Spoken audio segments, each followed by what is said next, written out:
don't think that it should change their approach to pretty much anything. Despite the schedule, despite their huge win, they still are a 3-4 football team that should not be way too high on themselves and start spending like crazy.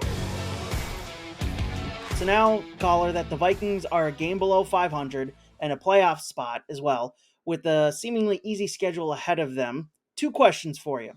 Should the Vikings be buyers at next week's trade deadline? And if so, who or what positions, more or less, should the Vikings target at that trade deadline? Yeah, I think it's really funny about how quickly we turn in the NFL with one game. It was an excellent game against the San Francisco 49ers, but I don't think that it should change their approach to pretty much anything.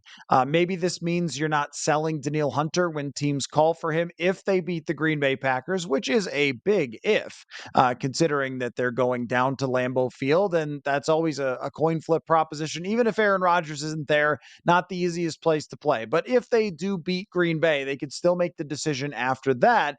And if you're doing any buying, that buying should be entirely either A, players who are going to be a big part of the future, or players who cost nothing.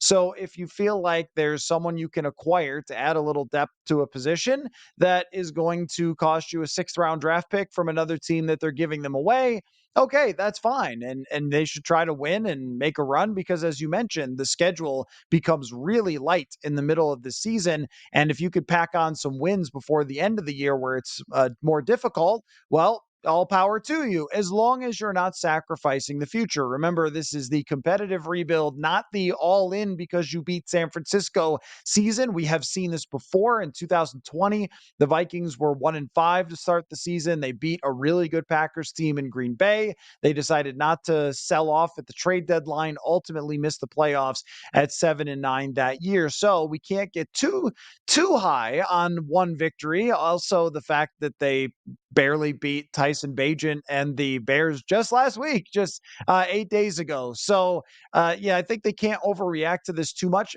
If there is some move to be made, that would be a player that would be a significant part of the future. And I mean, a Chase Young, a Brian Burns. I don't think that they'll be in on anything like that. There also requires big contract extensions in the future. But if they think they're going to lose Daniil Hunter, maybe you check in and see what that's like. But you can't give up 1st-round draft picks because the odds are still pushing against the Vikings to make the playoffs here. Despite the schedule, despite their huge win, they still are a 3-4 football team that should not be way too high on themselves and start spending like crazy. They probably should just ride it out, continue to give young players opportunities. You know, guys like Andrew Booth are starting to get in the game and see what they can do. Get more opportunities for Jordan Addison to have games like he did and not do anything that's going to sacrifice draft capital for the future. So you're telling me you don't want them to go after Saquon Barkley? It would be fun. It would be fun. Hey, 6th-round draft pick for Saquon. You think they'll do it? Who says no? That's been Probably another not. purple. Probably them. Yeah, probably. That's been another Purple Insider Extra 4 Bring Me the Sports. Be sure to rate, review, and subscribe to the Purple Insider Podcast wherever you get your podcasts. Talk to you next time.